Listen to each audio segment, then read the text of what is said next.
गोपाला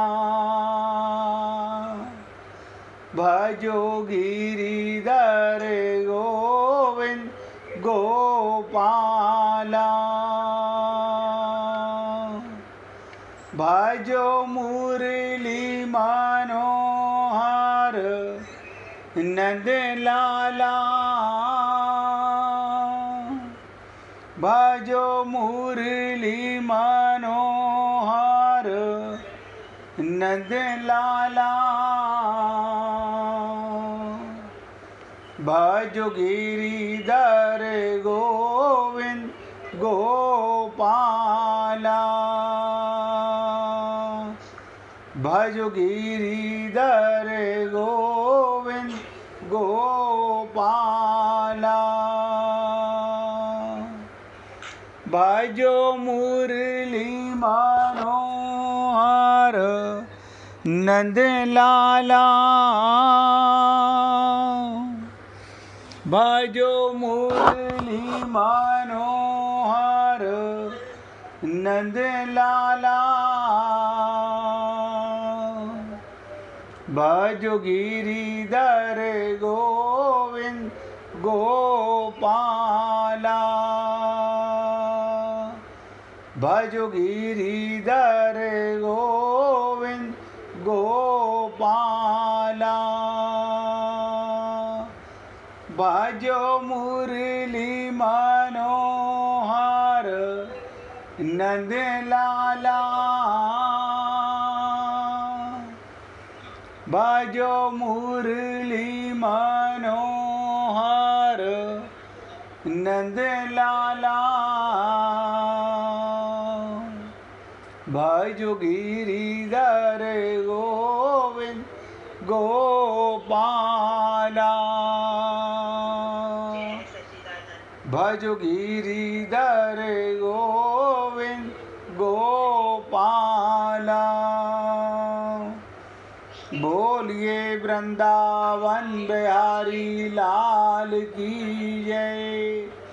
जय जय श्री राधे, जय जय श्री राधे। सभी भक्तों से निवेदन, बहुत एकाग्रचित होकर सत्संग रूपी गीता को एक एक शब्द को पूरी एकाग्रता के साथ हृदयंगम करें। कल आपके साथ गीता के तीसरे अध्याय के 30वें श्लोक पर चर्चा चली। और क्या चर्चा चली? कल ब्रिजमोहन जी का इंटरनेट थोड़ा डिस्टर्ब कर रहा था, तो थोड़ा सा कल का दोबारा रिपीट करूँगा, सबको लाभ होगा। बहुत ध्यान से सुने।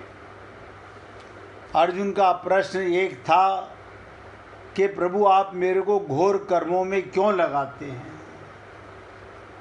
उस प्रश्न का उत्तर भगवान ने कई तरह से दिया, जिसका तात्पर्य क्या था भगवान का कि मेरा उद्देश्य घोर कर्मों में लगाना नहीं है, कर्मों से संबंध विच्छेद कराना है। भगवान हमें घोर कर्मों में नहीं लगाना चाहते, कर्मों से हमारा संबंध विच्छेद कराना चाहते हैं। कर्मों से संबंध विच्छेद करने के लिए ही कर्म योग की चर्चा चल रही थी। अब ध्यान से सुनिएगा, ये 30वें श्लोक में ऐसी क्या इम्पोर्टेंट चीज़ है। यूँ तो गीता के 700 श्लोक बहुत इम्पोर्टेंट हैं, लेकिन बहुत ध्यान से सुनिएगा, जिससे मनुष्य कर्मों में फंस जाता है, उस कर्म और कर्म फल की आसक्ति से छूटने के लिए क्या करना चाहिए, इसको भगवान आगे के श्लोक में बताना चाहते हैं। आप और हम लोग अनंत जन्मों से एक त्रुटिपूर्ण कार्य करते रहे, कोई बात नहीं करते रहे, लेकिन भगवान कहते हैं आज भी मौका है। और अर्जुन को केवल माध्यम बनाया हुआ है, भगवान का प्रत्येक श्लोक हमारे लिए है। तृप्ता जी अपने मोबाइल की आवाज़ बंद कर लीजिए। भगवान कहते हैं, हे अर्जुन, तू विवेकवती बुद्धि के द्वारा, माइक बुद्धि के द्वारा नहीं, दिव्य बुद्धि के द्वारा, विवेक बुद्धि के द्वारा, जिस बुद्धि में सत और असत का ज्ञान हो जाए उसे विवेक बुद्धि कहते हैं।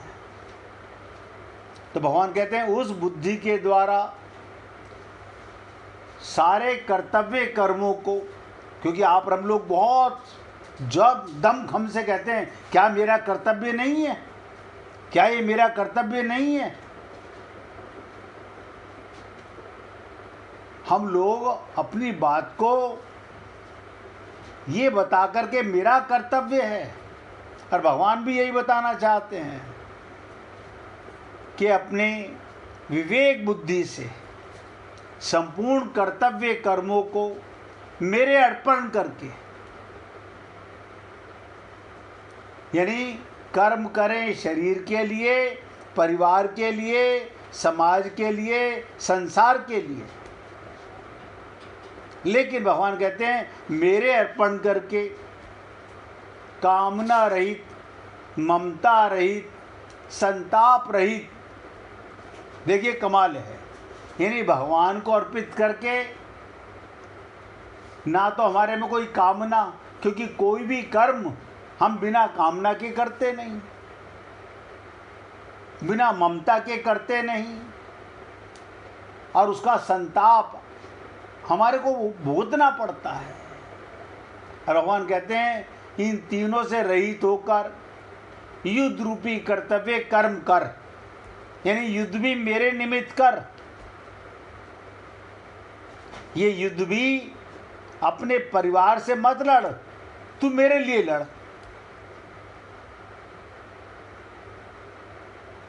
आप हम लोग परिवार में कर्म करते हैं अपनों के लिए, उसमें कामना भी होती है, ममता भी होती है,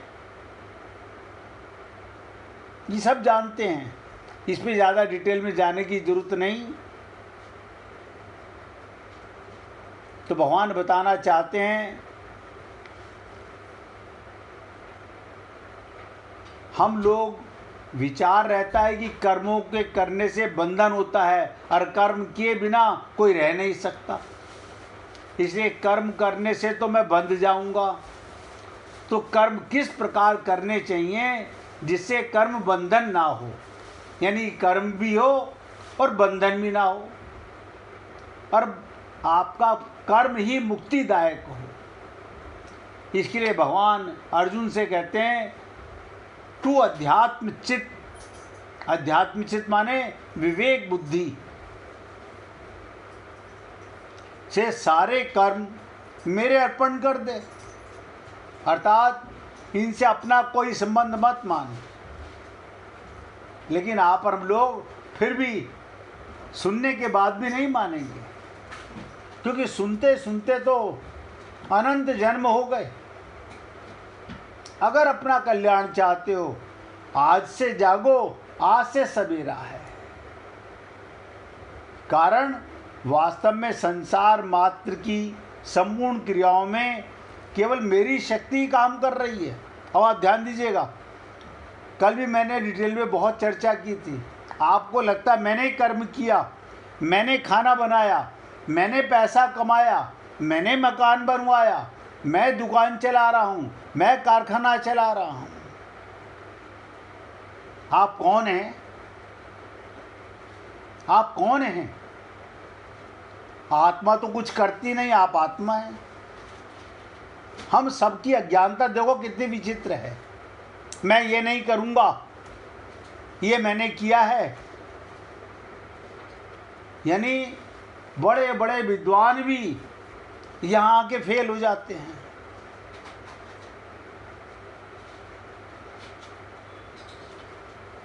भगवान कहते हैं इनसे अपना कोई संबंध मत मान, और उसका कारण भी बता रहे हैं। ऐसा क्यों कह रहे हैं भगवान?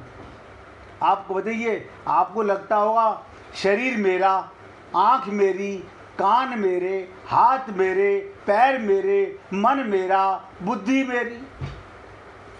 आप कहेंगे ये तो सत्य कह रहे हैं। नहीं, 100% गलत कहते हैं हम लोग। हम सब आज तक ये राज समझ ही नहीं पाए। भगवान कहते हैं शरीर, इंद्रियां और पदार्थ सब मेरे हैं। बताइए, आप कहते हो शरीर मेरा, भगवान कह रहे हैं मेरा, माँ बाप कहते हैं मेरा। देखो कमाल की चीज, माता पिता कहते हैं हमारा पुत्र। कौन सा पुत्र? ये मैंने 9 महीने पेट में इसे पाला है। शरीर बनी है माता या पिता, नहीं पता। और भगवान कहते हैं शरीर भी मैं हूं, इंद्रियां भी मैं हूं, सारा संसार का सामान भी मैं हूं और मेरे हैं, और शक्ति भी मेरी है।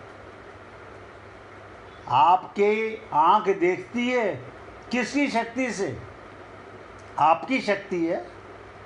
आत्मा तो कर्म करती नहीं, भगवान की शक्ति से।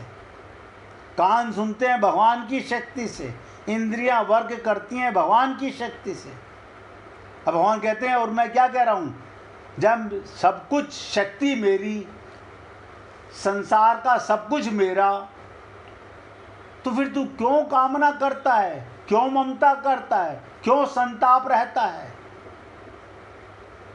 इसलिए सब कुछ भगवान का है और भगवान अपने हैं, बस।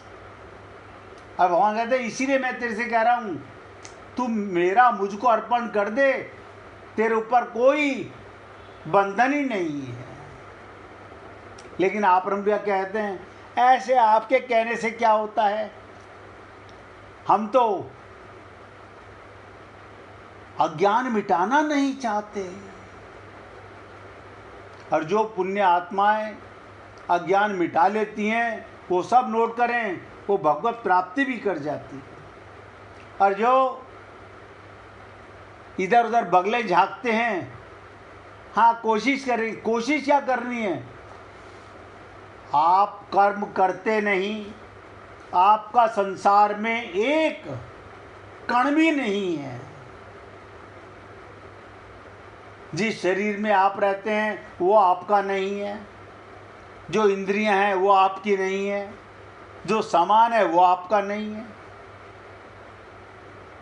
तो भगवान कहते हैं गंभीरता पूर्वक ऐसा विचार करके जब तू कर्तव्य कर्म करेगा, यानी शक्ति मेरी है, शरीर मेरा है, इंद्रियां मेरी हैं, तेरे को तो केवल मैं निमित्त मात्र बना रहा हूं, तब वो कर्म तेरे बंधन को बांधने वाले नहीं होंगे, उद्धार करने वाले होंगे।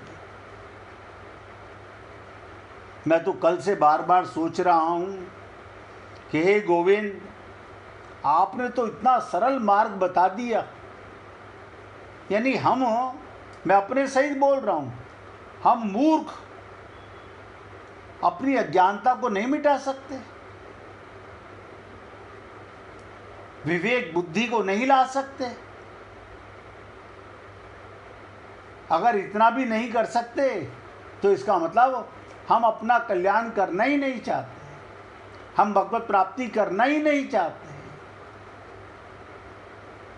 बताइए इससे बड़ा क्या कहें भगवान? शरीर मेरा, इंद्रियां मेरी, मन मेरा, बुद्धि मेरी, संसार के सारे सामान मेरा है, अपना कोई अधिकार नहीं चलता। यह मनुष्य का अनुभव भी है। संसार पे शरीर पे मेरी ताकत नहीं, मन पे मेरी ताकत नहीं, ना शरीर पे ताकत है ना मन पे ताकत है। पूछिए मिश्रा जी। अजीब सा लग रहा है, क्यों? हमने बचपन से इसे अपना माना है।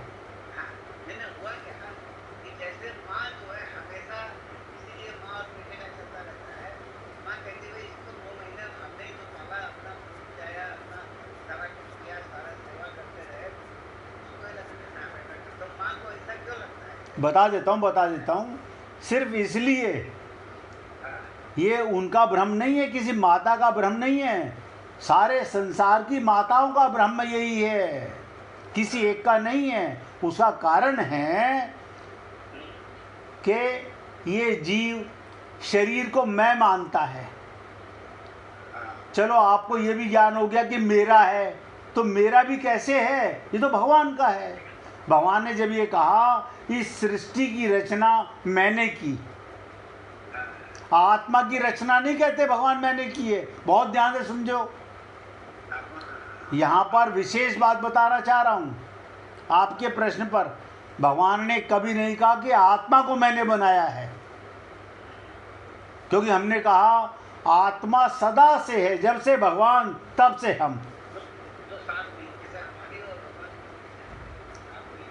ठीक है ना। अब दूसरी बात, जब भगवान ने कहा इस सृष्टि का कण कण मैं बना हुआ हूँ, और भगवान यहाँ तो खुल के कह रहे हैं शरीर भी मैं, इंद्रियां भी मैं, पदार्थ भी मेरे, मन भी मेरा, बुद्धि भी मेरी।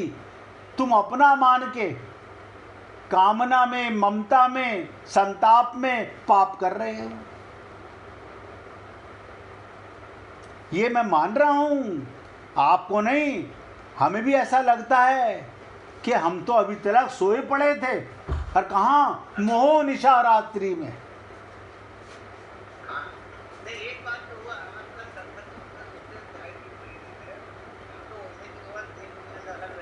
अच्छी बात है भाई।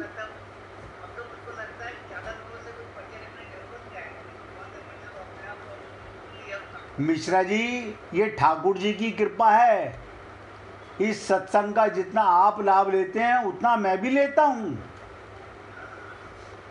तो भगवान वो समझे नहीं। आप कुछ भी करो भगवान का मान के करो बस। आत्मा का ध्यान दो, आत्मा कुछ नहीं करती। जो कुछ हो रहा है भगवान कर रहे हैं, लेकिन हम मानते कि मैं कर रहा हूँ। समझे नहीं। जब आप भगवान के निमित्त करो तो गलत कैसे होगा। अब आप मुझे बताइए, अर्जुन से भगवान कह रहे हैं युद्ध करने के लिए। हम सबकी दृष्टि में युद्ध पाप है, ठीक। अब भगवान कहते हैं मैं तेरे से मरवा रहा हूं, तू मारने वाला नहीं है। ये मर तो मेरी दृष्टि में चुके हैं सब। मैं तो तेरे को केवल निमित्त बना रहा हूं इस कर्म के लिए। तू नहीं मारेगा तो ये मत समझ ये मरेंगे नहीं, ये तो मर ही चुके हैं मेरी दृष्टि में। नहीं, ये तो मरे हुए हैं ही, सिर्फ किसी न किसी को इनके मृत्यु का कारण बनाना चाहता हूं। इसलिए भगवान ने कहा शरीर, इंद्रियां, मन, बुद्धि, पदार्थ, इनमें अपना कोई अधिकार भी नहीं चलता। देखो कमाल की चीज, ये मनुष्य मात्र का हम सब का अनुभव है। ना मेरा शरीर पे बस चलता, ना इंद्रियों पे बस चलता, ना मन पे, ना बुद्धि पे। ये सब प्रकृति के हैं, और प्रकृति भगवान की सेविका है। इसलिए भगवान ने कहा प्रकृति स्थानी और स्वयं परमात्मा का है, ममे वांशो जीवलोके। अतः शरीर आदि पदार्थों को भूल से माने हुए अपनेपन को हटाकर, अब ध्यान दीजिएगा, शरीर और संसार की प्रत्येक वस्तु को अज्ञानता से हमने अपना माना, ये अपनापन हटाकर भगवान का मान लो, जो कि वास्तव में है, अर्पण कहलाता है।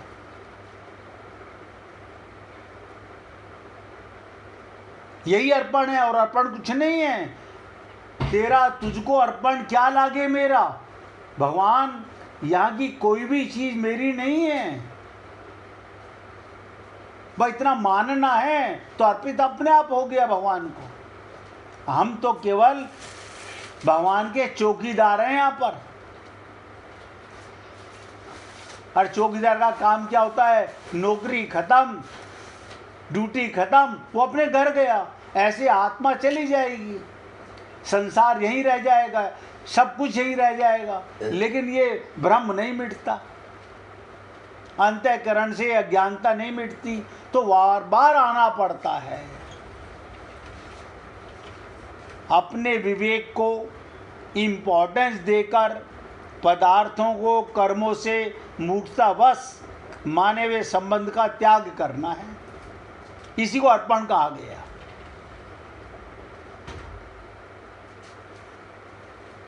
भगवान का ये तात्पर्य है, किसी भी मार्ग का साधक हो, आप किसी मार्ग से जाइए, उसका उद्देश्य आध्यात्मिक होना चाहिए, लौकिक नहीं। वास्तव में उद्देश्य या आवश्यकता सदैव नित्य तत्व की है, आध्यात्म की होती है, और कामना सदैव अनित्य तत्व की, उत्पत्ति विनाश वाली वस्तु की होती है। तो आप हम लोगों का उद्देश्य होना चाहिए कामना नहीं, उद्देश्य वाला काम होना चाहिए। अंतःकरण विवेक विचार ही रहता है। तो कल हमने आपसे और थोड़ी सी चर्चा में गंभीर करते हुए कहा था, संसार मात्र परमात्मा का है। ये सारा संसार किसका पसारा है? भगवान का। लेकिन आप और हम लोग, भगवान ने हमें चौकीदार बनाया, बच्चों का सेवा करने वाला बनाया, हमने अपने बच्चे मान लिए, भगवान के नहीं माने। हमें भगवान ने एक मकान में रखा, हमने उस मकान को अपना मान लिया। शरीर टेम्परेरी, मकान परमानेंट। देखो कमाल की चीज, संसार मात्र सब कुछ परमात्मा का है, परंतु ये जीव, आप हम लोग भूल से, अब ध्यान दो, भूल से परमात्मा की वस्तु को अपनी मान लेता है, इसलिए बंधन में पड़ जाता है।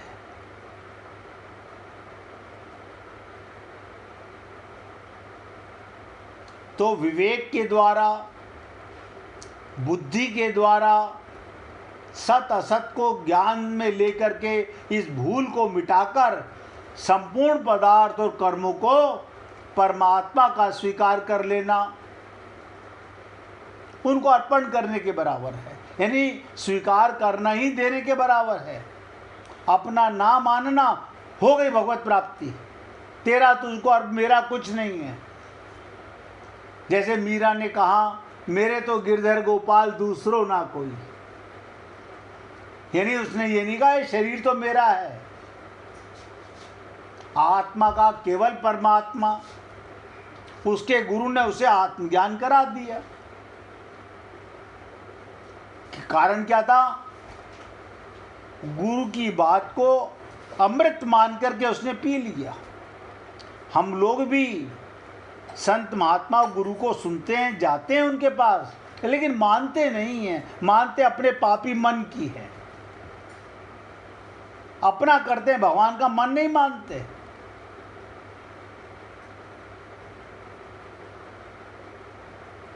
तो इसलिए आया, अविवेक से, अज्ञान से उत्पत्ति विनाश वाले शरीर संसार का अपना दिखता है नहीं।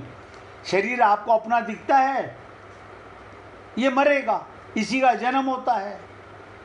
यदि विवेक विचार पूर्वक देखा जाए तो शरीर या संसार अपना नहीं दिखता। अगर आप विवेक से देखोगे, मैं वही हूँ जो पिछले जन्म में था, इस जन्म में मैं इस शरीर में आया हूँ जाने के लिए, यहाँ रहने के लिए नहीं। मैंने भूल से शरीर को अपना माना, इसे मरता हुआ देख रहा हूँ। आपने कहेंगे मरा तो नहीं है अभी। अरे बचपन मरा कि नहीं मरा? आप बताओ, मरा कि नहीं मरा? अब आप एल्बम में फोटो खिंचा खिंचा के रख लो, नहीं ये रहा देखो मेरा बचपन। ये अज्ञानता है, यानी ये मृत्यु की ओर जा रहा है। ये किस लिए मिला था? भगवत प्राप्ति के लिए, भगवान के निमित्त कर्म करने के लिए। लेकिन ये मूर्खता के बस, अज्ञानता के बस शरीर को मैं और संसार के समान को मेरा कहने लगा।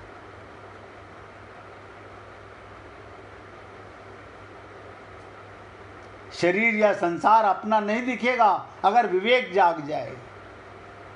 एक अविनाशी परमात्मा तत्व ही अपना दिखेगा।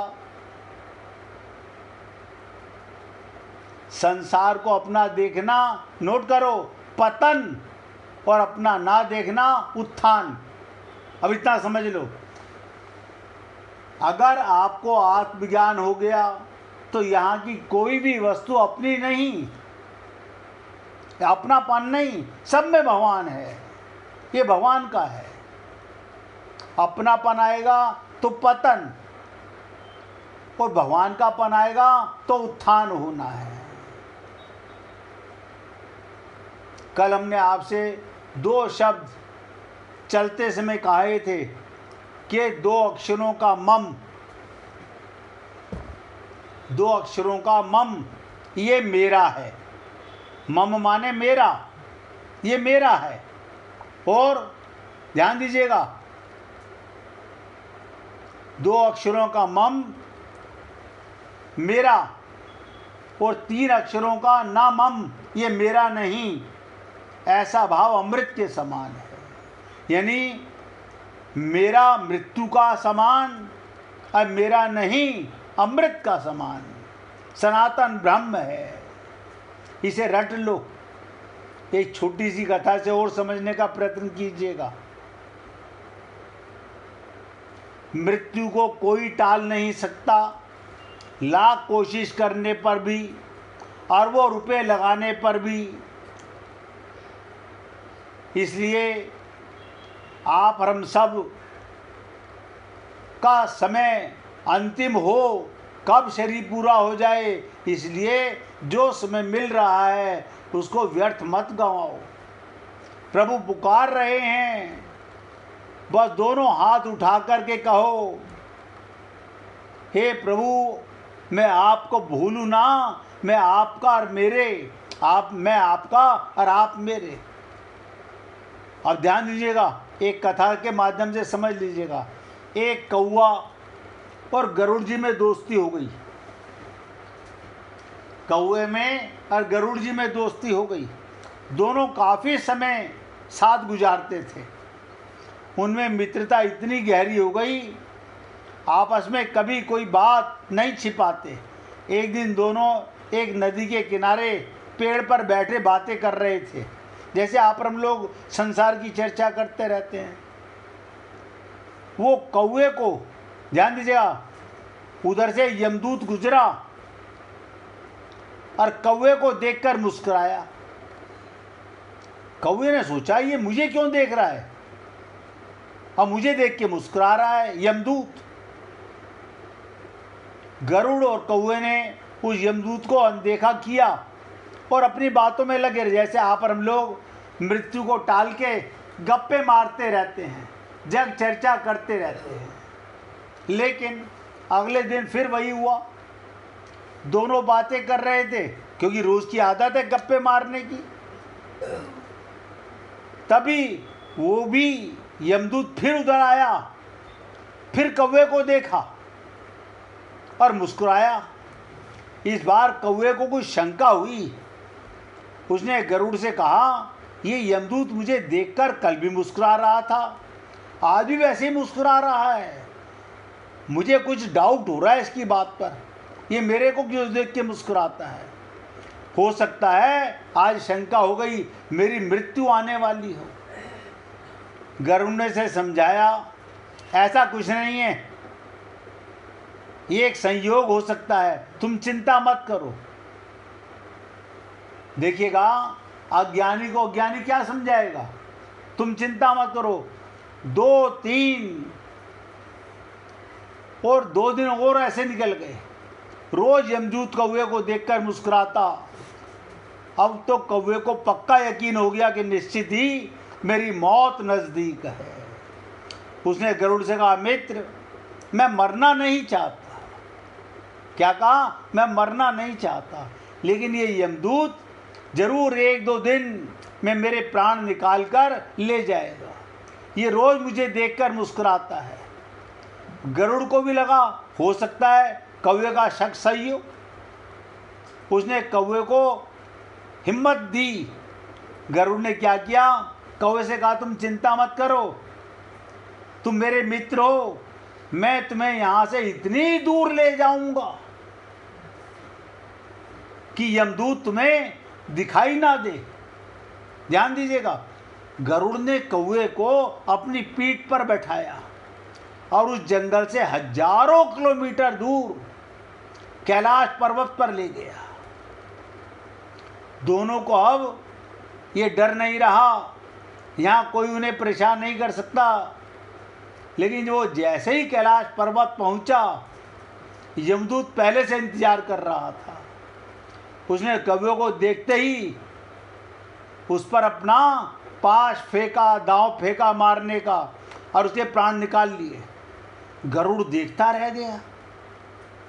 उसने यमदूत से पूछा, तुमने इसे मारा क्यों? यमदूत ने कहा, इसकी मौत इसी समय लिखी थी, इसलिए इसके प्राण निकाल लिए। गरुड़ ने फिर पूछा, फिर तुम इसे देखकर उस जंगल में मुस्कुराते क्यों थे? इसे मारना ही था तो वहीं मार देते। तो यमदूत ने जवाब दिया, इसकी मौत कैलाश पर्वत पर लिखी थी, लेकिन 4-5 दिन पहले से उस जंगल में देखकर मुझे आश्चर्य हो रहा था, यमदूत को भी, ये इतने कम समय में कैलाश पर्वत पहुंचेगा कैसे? क्योंकि इसके पंख भी छोटे, ये लंबी उड़ान भी नहीं भर सकता, तो हजारों योजन दूर कैलाश तक ये पहुंचेगा कैसे? यही सोचकर मैं रोज कौवों के देख के मुस्कुराता था। लेकिन भाग्य को देखो, तुम इसके परम मित्र, इसे यहाँ तक इतने कम समय में तुम लेके आए।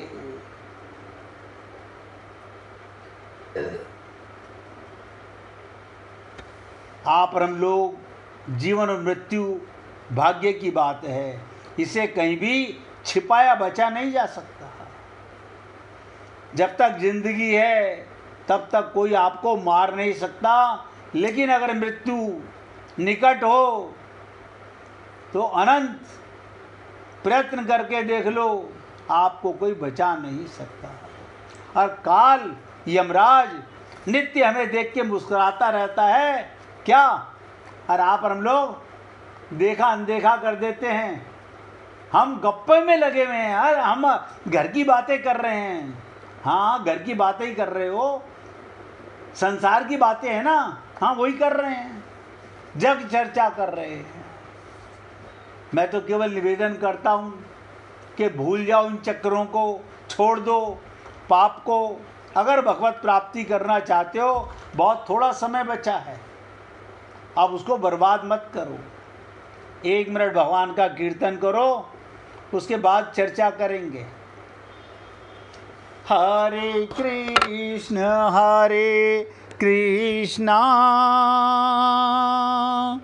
कृष्णा